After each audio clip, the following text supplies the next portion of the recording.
question paper. At the end of the real test, you will be given 10 minutes to transfer your answers to an answer sheet. Now turn to Section 1. Listening, Section 1. You will hear a conversation between a travel agent and a customer. First, you have some time to look at questions 1 to 7.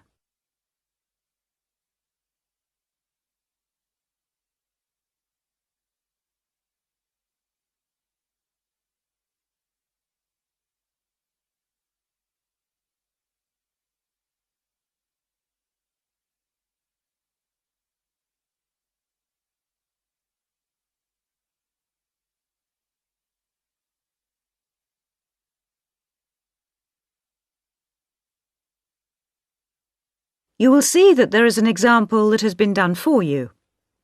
On this occasion only, the conversation relating to this will be played first. Good morning. Can I help you? Yes, I'd like to get some information about trips to New Zealand. Certainly. Take a seat and I'll be right with you. Thanks. Now, where would you like to go in New Zealand? Well, I was hoping to do a bit of travelling around, actually. There are a few things I'd like to see and do before I go back home. Right. One thing I really want to do is go to Christchurch. I have relatives living there that I can stay with, my mother's cousin, and I've heard it's a nice place. The woman says she has relatives living there. So the first activity, visit family, has been circled. Now we shall begin. You should answer the questions as you listen, because you will not hear the recording a second time. Listen carefully and answer questions 1 to 7. Good morning. Can I help you? Yes, I'd like to get some information about trips to New Zealand. Certainly. Take a seat and I'll be right with you. Thanks. Now, where would you like to go in New Zealand? Well, I was hoping to do a bit of travelling around, actually. There are a few things I'd like to see and do before I go back home. Right. One thing I really want to do is go to Christchurch. I have relatives living there that I can stay with, my mother's cousin, and I've heard it's a nice place. Yes, it's a lovely city. And staying with relatives will help with the budget, of course. The budget? It will save you some money. Oh, right. Well, I'm not too worried about that. I've saved quite a bit of money working in Australia. Oh, that's nice. Good for you. Well, you know that New Zealand consists of 2 main islands, the North Island and the South Island, and Christchurch is on the South Island. Is it? I was never very good at geography at school. Do you have a map I could look at? Sure. Here we are. Right, I see. And, well, then I'd also like to spend some time in Auckland, and maybe I could do an English language course there. Can you organise that sort of thing for me? Oh, certainly. We'd be happy to arrange that. But bear in mind that Auckland is in the North Island. OK. And I'd also like to do some skiing or maybe even some snowboarding. I hear New Zealand is a great place for that. Yes, absolutely. But you should go to Auckland first for your studies, and then you can get the ferry across to the South Island and take the bus down to the snow. Oh, I don't like boats very much. I'm not much of a sailor. I think I'd prefer to fly. Right. What about joining a walking tour? That could be really fun. Not sure about walking, but joining a tour might be a good way to travel because then I might make some friends my own age. Now, let's get some details. Can I have your name, please? Yes, it's Su Ming Lee, but you can call me Sue. OK, Sue. And what's your address here in Melbourne? I'm living with my aunt in the suburb of Kew. It's 29 Lock Street. That's Loch, not Lock. Do you have a phone number that I can get you on? The best thing would be if I give you my mobile. I always have it on me. It's 0402 558 992. OK. And when do you want to travel? Because you'll need to be down south in July or August. Oh, yes, of course. That's winter, isn't it? So I better go to Auckland in May. Yes, let's say departing from Melbourne on the 1st of May, that's a Saturday, and then you could begin your course on Monday the 3rd. That sounds great. And how long would you like to study for? A month, 2, 3? What do you think? Well, I'll probably need more than a month. What about 8 weeks until the end of June? Fine. I'll see what I can do. Oh, and how would you like to pay for this? On my Visa card, if that's possible. Before you hear the rest of the conversation, you have some time to look at questions 8 to 10.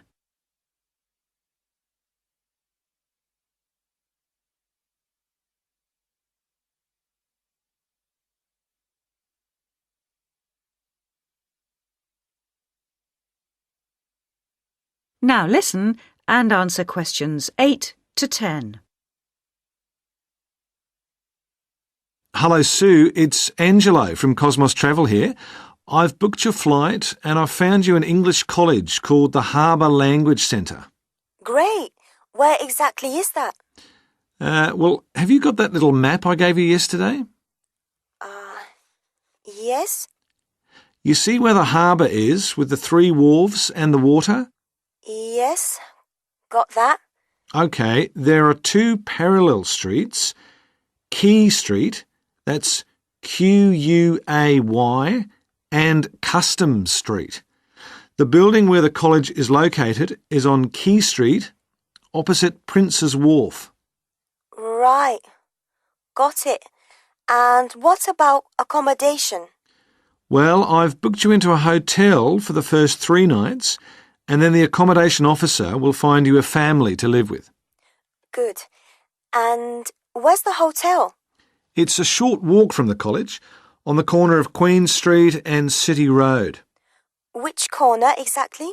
On the left-hand side as we're looking at the map. OK. Near the little park. Yes, that's right.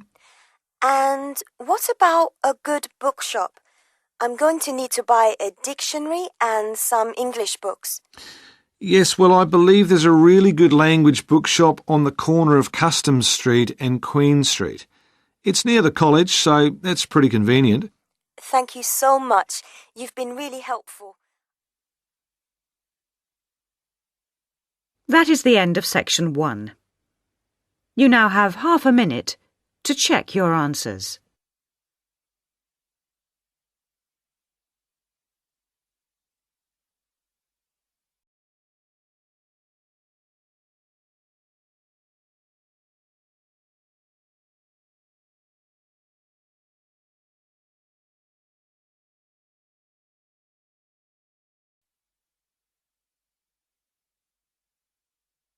Now turn to Section 2.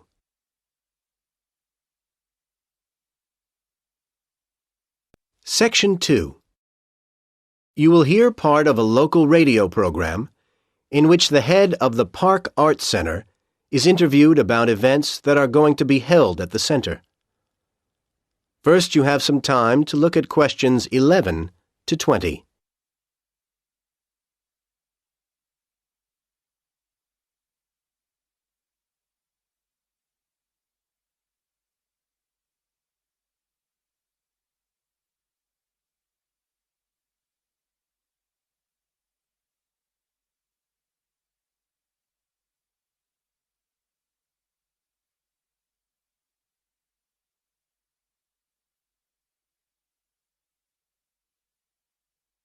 Now listen to the conversation and answer questions 11 to 20. And next on City Life this week, we have with us in the studio Harvey Bowles, head of the Park Arts Centre. He's here to tell us about forthcoming events at the centre. Harvey, welcome. Hello, thank you. So, what can we look forward to first at the Park Centre? We've got a very exciting programme lined up for you. The next event will start on the 18th of February and run till the 24th. Times for the event? Twice each day at 2:30 and 7:30 p.m. There'll be a folk music concert and we're sure this is going to be very popular. A range of excellent musicians are coming, some playing for the first time in this country. And for those who want a souvenir, or for people who don't manage to get to the performances, the foyer shop will be selling a CD showcasing the great talents of the performers. Sounds good. Yes, and then after that, our next event is starting on the 1st of March and runs for 8 days. There's a lot going on, so you'll need to look in the separate programme, which shows all the various times and so on. It also includes details of performers and ticket prices. You can pick one up from the foyer at the centre. Yes, this year we're hosting the Dance Festival again, and it's going to be even bigger than last year. It's become a major feature of the arts year, and many of the performances will be recorded on video and DVD. But nothing can beat the thrill of attending the events live. We have a great range of styles, performed by over 100 groups, representing as many as 4 continents. All I can say is book early, because many of the shows are going to sell out quickly. I'm sure they will. And what do you have for us after that? Well, then things get a little quieter, but no less interesting. From the 14th to the 20th of March, every evening at 8, we go into cinema mode, and we're showing a fine new film. I expect you've seen reviews of it. Love and Hope. Oh, yes, wonderful. Yes, and it's not just an ordinary screening. We're delighted that each screening will be introduced by a short lecture by the producer, who will also leave a little time for questions from the audience. Again, I recommend early booking for this. It's bound to be popular. I'll be there. Anything else lined up at this point? Yes, we've got a special one-day event on April the 2nd. The times aren't fixed yet, but I can tell you that we're having a singing competition. Oh, yes? There'll be a large number of entrants, and the talent should be impressive. And Channel 6 are coming. So, the event is going to be shown on TV. So, come and be part of the audience. I'm sure people will want to. Well, Harvey, thank you very much for coming in and telling us all this. Details of all the events are on your website, aren't they? Yes, the address is www. That is the end of Section 2. You now have half a minute to check your answers.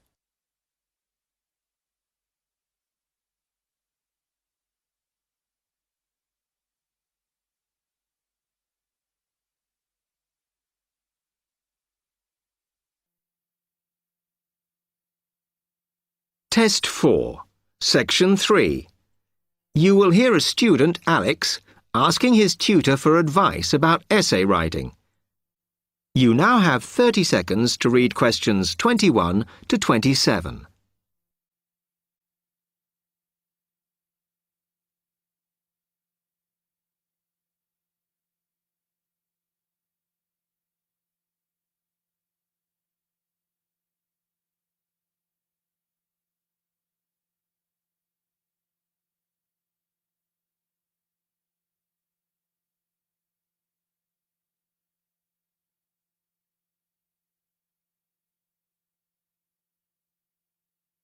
Hi, Alex. Come in. I gather you wanted some help with writing essays. Yes, I'm finding this first term difficult, and I'm worried about the assignments we have to do for January. Well, let me see if I can help. You shouldn't panic about it, because essay writing is a very straightforward process, really. What it involves is organising the information that you want to include. You shouldn't have more than you can easily manage within the word count. Make sure you haven't got too much or anything irrelevant. You need to look at that and work out what you need and what you don't need before you start.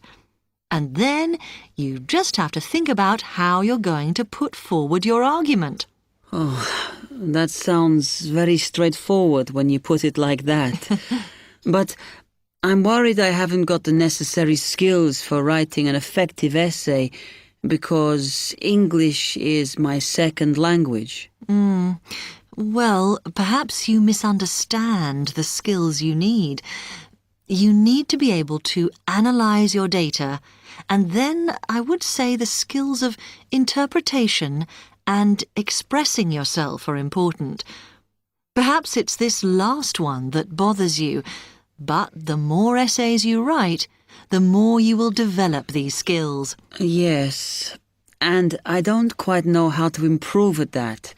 Though, as you say, I know practice will help. And I need to make sure I've got everything ready before I start. Yes. What is vital to good essay writing is preparation. So make sure you build in enough time to do the research you need. Are there any other sources I can use to help me with essays? Yes. You should go to the library and look through the reference section, because there are books that focus on the style we use in academic writing, and those will help you a lot. The other thing that you should think about is what happens when you've actually written your essay. Too many students just complete their work and hand it in, whereas what you should be doing is making sure that you edit it as thoroughly as possible. Oh, yes, that's a good idea. Then I'd pick up any mistakes and also see if it reads logically. Exactly. The other thing is, again, what a lot of students do is get their essays back, look at the marks, then just file it away. They don't realise that if they checked it through and looked at what the tutor had written, then they can learn from their old essays. Yeah, I can see that's a good idea. So, is that okay? You can always come back to me. You now have 15 seconds to read questions 28 to 30.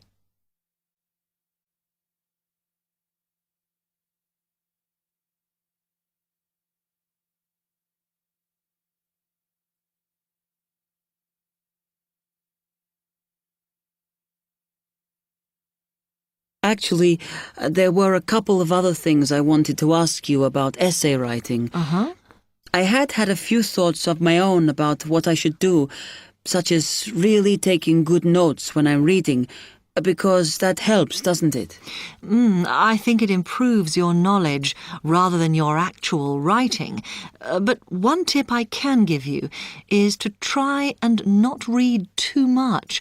Otherwise, you end up including irrelevant material in your essay. Remember to stay on task. Yes. Sometimes I have problems interpreting the questions correctly, or the whole question seems overwhelming to me. What I try to do is highlight the key parts and divide it into smaller chunks so I can manage it. Well, you might find it useful to break it down even further by making sure you understand all the words perfectly before you start. Things like assess or comment and such like. Yes, I see. Sometimes, after an objective analysis, the question actually asks you for a subjective opinion, but you must remember to support your arguments if that's the case. One final comment I can make is about using your own words. You must try to do this as far as possible. You're expected to summarise what you've read, not just string together a list of quotations. In fact, you shouldn't have too many. Just use them where it's really important. Okay, thanks. Do you read other students' essays when you've finished? No. Why? Is that a good idea? Well, you can confuse each other, so I'd advise against it. But it's up to you. Okay. Thanks very much for your time.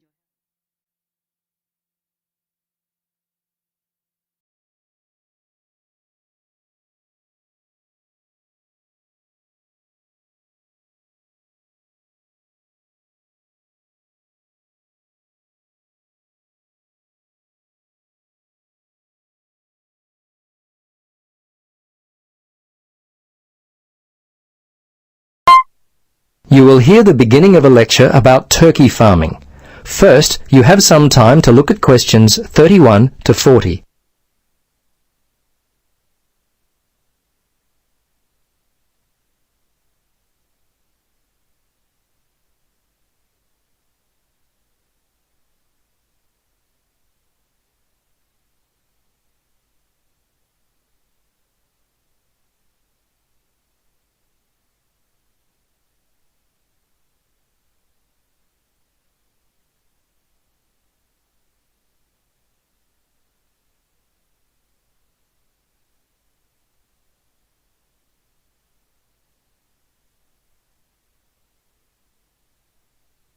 Now listen and answer questions 31 to 40. Good morning, everyone. Ever since it was first served and eaten at the wedding feast of Charles XI of France and Elizabeth of Austria way back in 1570, the consumption of turkey meat has continued to grow. In recent years, the popularity and subsequent interest in turkey farming has also grown substantially, and along with this interest, there have been a number of significant changes which have occurred in turkey production, which I'd like to point out to you all. In some of the larger companies in the UK, understanding of genetics has been used to good effect, with selected stock showing an increase in growth rate and a higher proportion of lean white breast meat. Turkey breeding companies operating from the UK have achieved an important position in the European market, as well as having a part of the market share in the USA.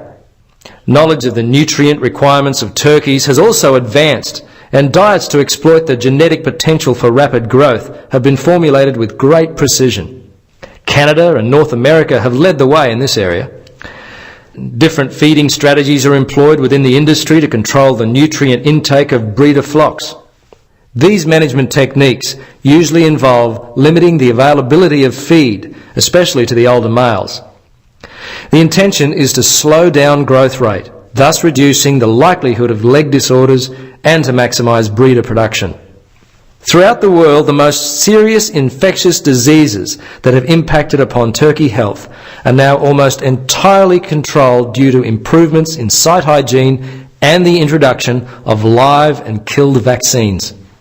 In addition, the geographical isolation of turkey-growing farms remains an important means of limiting the spread of disease. Now, throughout the USA and Britain, controlled environment housing now operates with greater precision since the ventilation requirements of the stock are better understood. Approximately 90% of the birds in the UK, for example, are produced in large flocks on commercial sites which require precise control of temperature. Feeding and drinking systems have been increasingly mechanised in order to improve efficiency and to ensure that the birds receive adequate fresh feed and water. Equipment such as artificial lighting is also used to overcome the long winters in some of the more extreme areas of the world. While quite popular early on, a vast majority of turkeys are no longer beak trimmed. However, in most cases where birds are kept in natural daylight, the beaks are usually trimmed when the birds are only a few days old.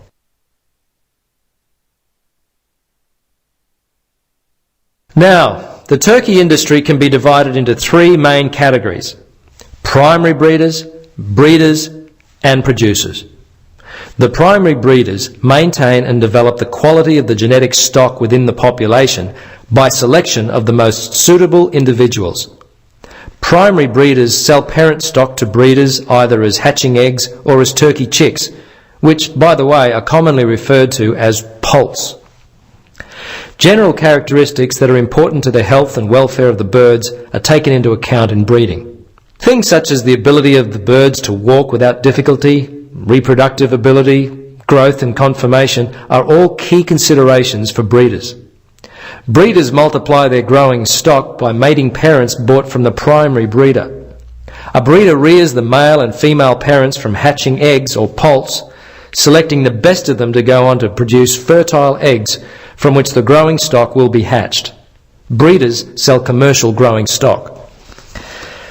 Turkey producers can be divided into two groups: relatively large companies whose farms produce turkeys all year round, and relatively small companies and farmers whose farms produce turkeys primarily for the seasonal market. The non-seasonal producers account for approximately 90% of the output of the UK industry and are dominated by three major companies. The seasonal producers account for the remaining approximately 10%. The busiest time of year for producers, large and small, is clearly the October to December quarter. That is the end of section 4. You now have 30 seconds to check your answers.